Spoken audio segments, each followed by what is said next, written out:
حسبي ربي جل الله ما في قلبي غير الله نور محمد صلى الله لا إله إلا الله حسبي ربي جل الله ما في قلبي غير الله نور محمد صلى الله.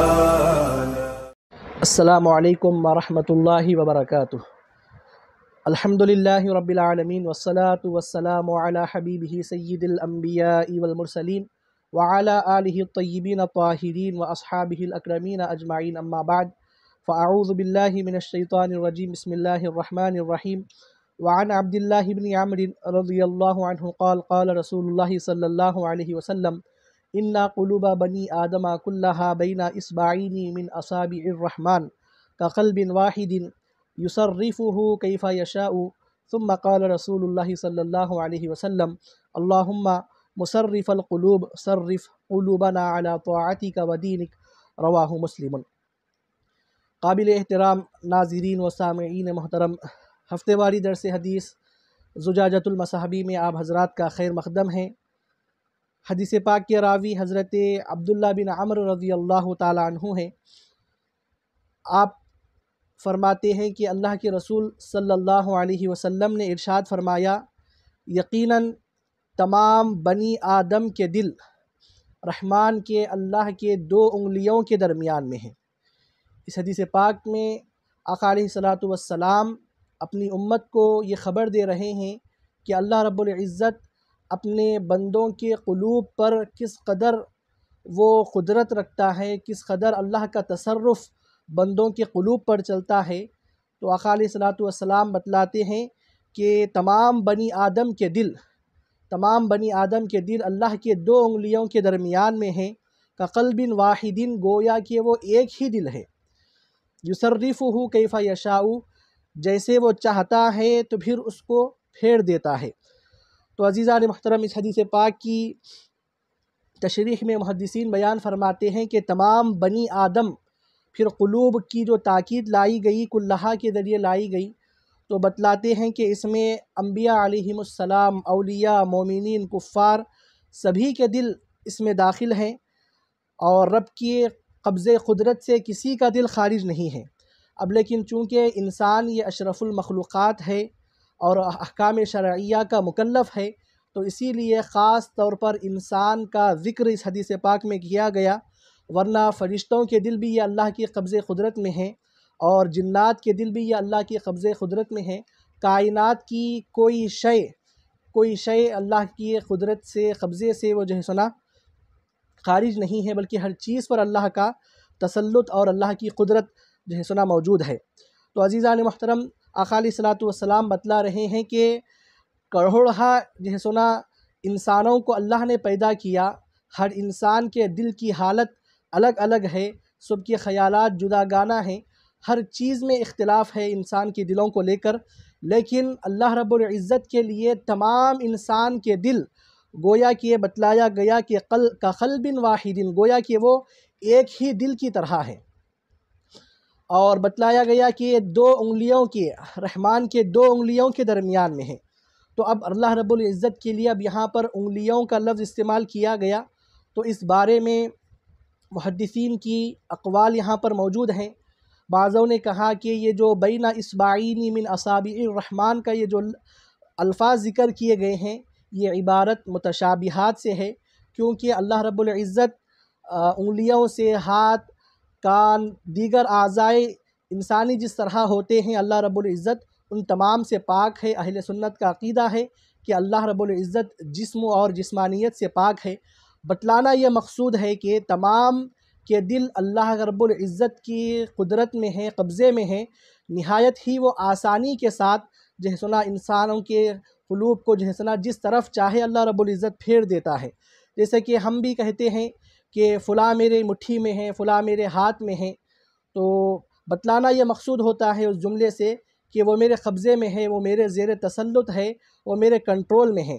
تو اسی طرح یہاں پر اسی بات کو سمجھانے کے لیے بتلایا گیا کہ تمام بنی آدم کے قلوب دل یہ اللہ رب العزت کے کنٹرول میں ہے، تسلط میں ہے، جس طرف چاہے اللہ رب العزت ان کو پھیر دیتا ہے، چاہے بھلائی کی طرف اللہ رب العزت چاہے تو پھیر دیتا ہے، چاہے تو پھر برائی کی طرف پھیر دیتا ہے۔ کوئی بھی قوت جیسے نا اس کے ارادے کو روک نہیں سکتی۔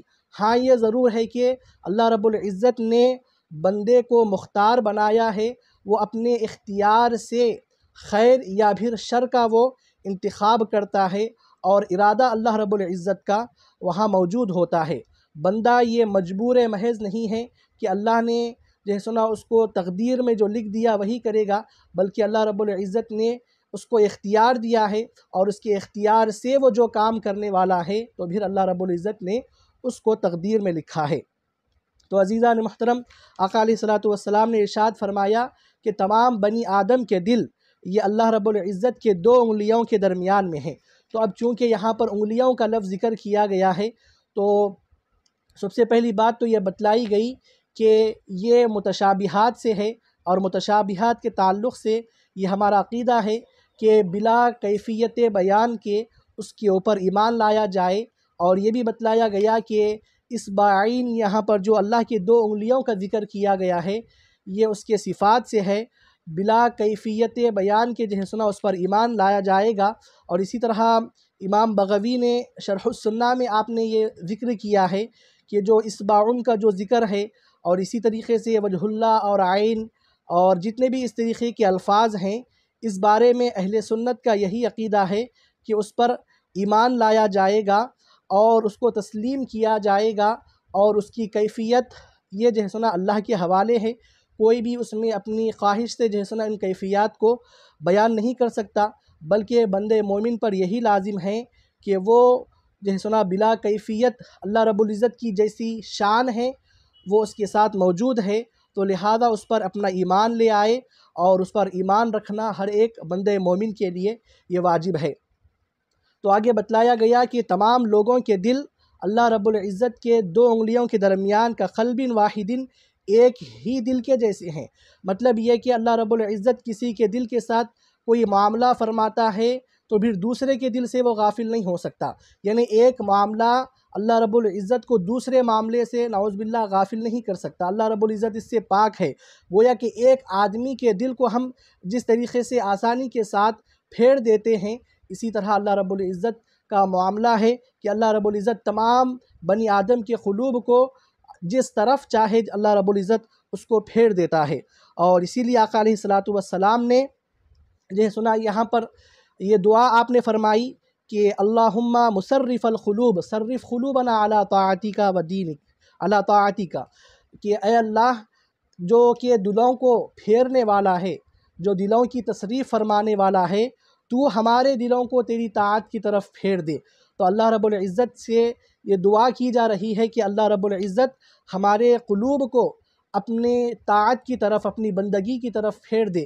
تو اسی لیے ہم کو یہ تعلیم دی گئی کہ حدیث پاک میں جو کہا گیا کہ اللہ رب العزت جس طرف چاہے بندوں کے قلوب کو پھیر دیتا ہے، تو پھر بندوں کا یہ کام ہے کہ ہر وقت وہ اپنے آپ کو طاعت الہی پر قائم اور ثابت قدم رہنے کی اللہ رب العزت کی بارگاہ میں دعا کرتا رہے۔